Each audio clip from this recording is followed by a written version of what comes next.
दीपक शर्मा जी। राधे राधे। राधे राधे महाराज जी। महाराज जी, मैं तिहाड़ जेल में जेलर हूँ महाराज जी।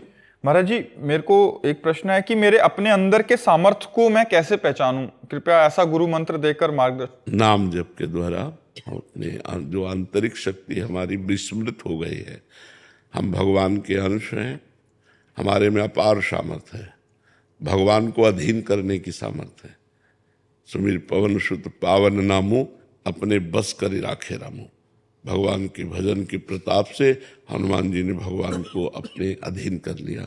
भगवान का नाम एक प्रेमाधीन है। तुम्हारे अंदर जो शक्ति है वो खो चुकी है, क्योंकि हमने अपने को देह मान लिया। देह में एक लिमिट शक्ति है, देह में एक सीमित पावर है, लेकिन मेरे में बहुत अपार पावर है।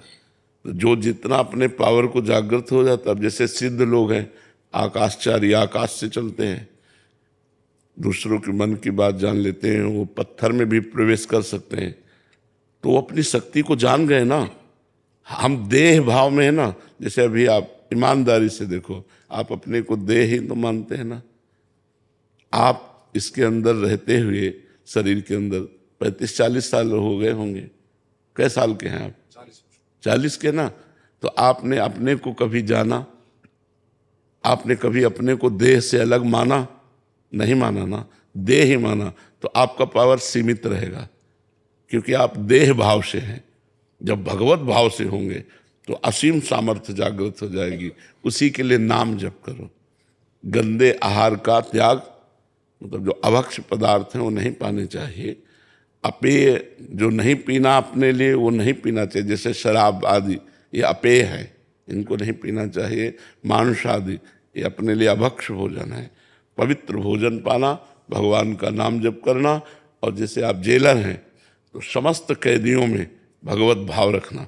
अगर उपद्रव कर रहा है तो उसको शासन में ले रहे हैं, लेकिन उसके अंदर हम भगवान को देख रहे हैं कि पावर इसका भगवान ही है इसके अंदर। तो अपने आप आपके अंदर दिव्यता आने लगेगी, भागवतिक भाव आने लगेगा। जो सेवा दी गई उसमें भगवत भाव निषेध नहीं। जैसे आप मतलब जेलर है, आप कोई कैदी उपद्रव कर रहा है तो आपको शासन में लेना है, तो भगवत भाव रखते हुए उसको हम शासन में लेंगे। जैसे भीष्म जी भगवान के भक्त हैं, पर विपक्ष में भगवान खड़े हैं ना, पांडवों के पक्ष में। तो अर्जुन को भी बाण मारते हैं, भगवान को भी बाण मारते हैं, क्योंकि आपने इस समय युद्ध क्षेत्र में हमें कर्तव्य दिया है कि हमसे युद्ध करो, तो हम बराबर आपसे युद्ध करेंगे। ऐसे ही आपने हमें जेल का अधिकारी बनाया, जेल का कोई पद तो मिला ही होगा, तो हमें अगर जरूरत पड़ेगी तो दंड देंगे, लेकिन सब में भगवान है ये हम भावना करेंगे और नाम जप करेंगे। तो इससे आपकी दिव्यता जागृत हो जाएगी, लोक पर लोक सब आनंद में हो जाएगा। तो नाम जप कीजिए, गंदे भोजन का त्याग, गंदी पेय पदार्थों का त्याग, और सब में भगवत भावना करते तो आप में दिव्य भाव आ जाएगा। वो दिव्य भाव ही आपको भगवान से जोड़ देगा, भगवान से मिला देगा। हमारा देह भाव काम क्रोध से जोड़ता है, काम क्रोध आदि गंदी बातों से जोड़ता है, और भगवत भाव में दिव्य भाव से जोड़ता है, और वो सब आपके अंदर है। कोई भी ऐसी सामग्री नहीं जो आपके अंदर ना हो। भगवान है तो फिर और कौन सी बात रहेगी। जब स्वयं भगवान विराजमान है सबके हृदय में, तो सब सामर्थ्य है। तो हमें जागृत करना है, जो जितना जागृत कर ले। अब देखो ऐसे ऐसे योगी लोग हैं कि 6-6 महीने भू समाधि ले लेते हैं।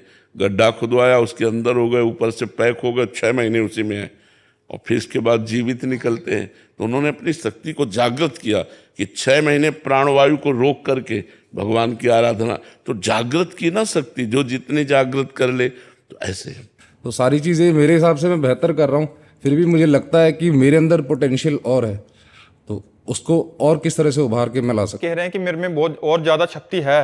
हाँ करने है, की सब में है, ये हम स्वीकार करते हैं, सब में है। क्योंकि जब भगवान है तो सब है।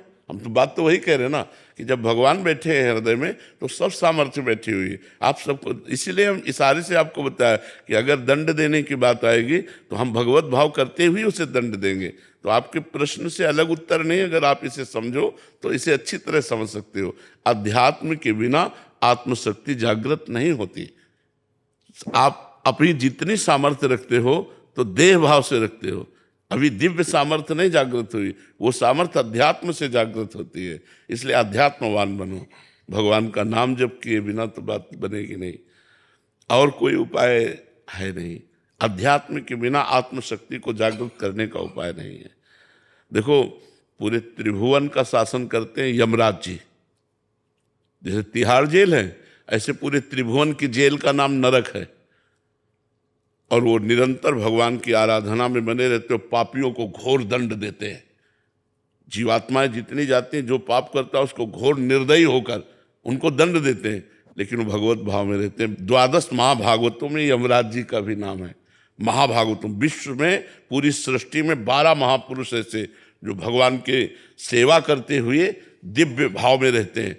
यमराज यमपुरी में नरक के पूरा सिस्टम देखते हुए वो भगवान के भक्त हैं, वो भगवान की दिव्य सामर्थ्य से युक्त हैं। तो आप भी भगवान की दिव्य सामर्थ्य से युक्त होइए।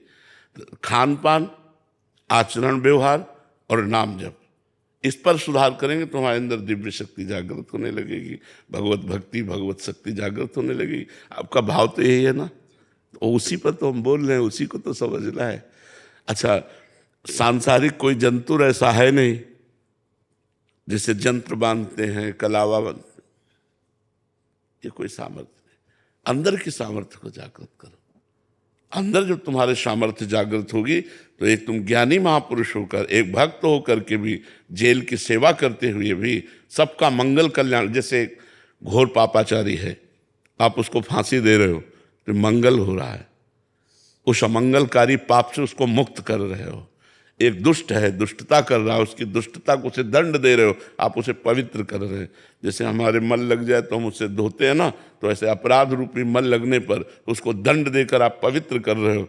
लेकिन आपका सही निर्णय हो, आपका कहीं कोई ऐसा कार्य न बन जाए जिससे आपको एकांत में पश्चाताप हो, इसके लिए विवेक चाहिए, और विवेक के लिए भजन चाहिए। तो भजन जरूरी है। नाम जप कीजिए, अच्छा भोजन पवित्र पाइए, गंदे आचरणों का त्याग कीजिए, तो आप में दिव्यता आने लगेगी, दैवी शक्ति का जागरण होने लगेगा, दैवी संपदा आने लगेगी। आप समझ पा रहे हैं हमारी बात?